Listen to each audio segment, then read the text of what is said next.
Quelle est la procédure des gestions à mettre en place?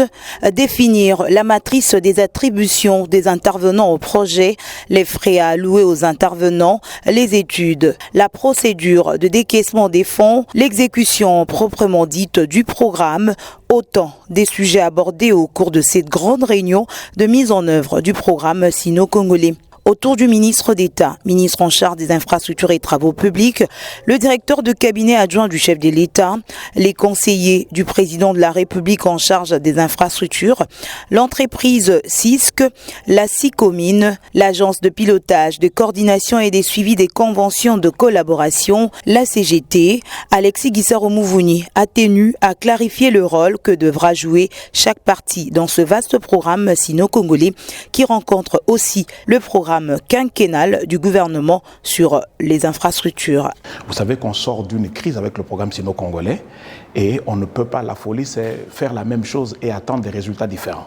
On ne pouvait pas continuer dans le même rythme de travail, dans la même lancée qu'on avait avant la renégociation. Et ce que nous avons fait ici, c'est comprendre d'abord au niveau du volet des infrastructures, quels sont les acteurs et quels sont les rôles dévolus à chacun de ces acteurs-là pour que le travail soit, bien fait et que le travail soit fait, que chaque acteur prenne sa responsabilité pour que, en cas de manquement ou de violation, les responsabilités soient clairement établies.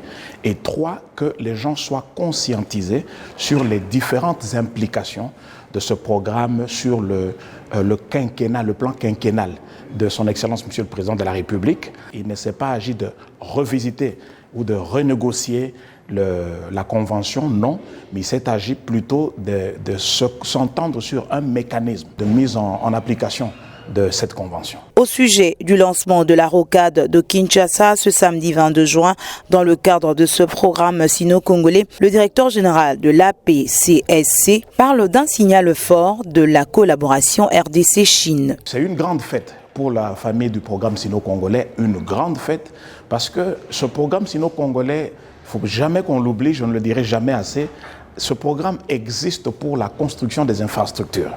Son volet minier n'est que le moyen pour nous permettre de construire le pays.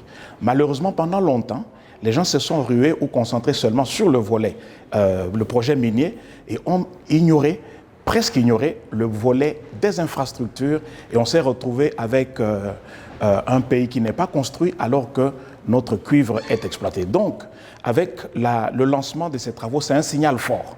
Pour la première fois, Kinshasa sera doté d'une périphérique, comme toutes les grandes métropoles du monde. Et Kinshasa, avec le lancement de la construction de cette rocade, Kinshasa va pouvoir maintenant s'étendre.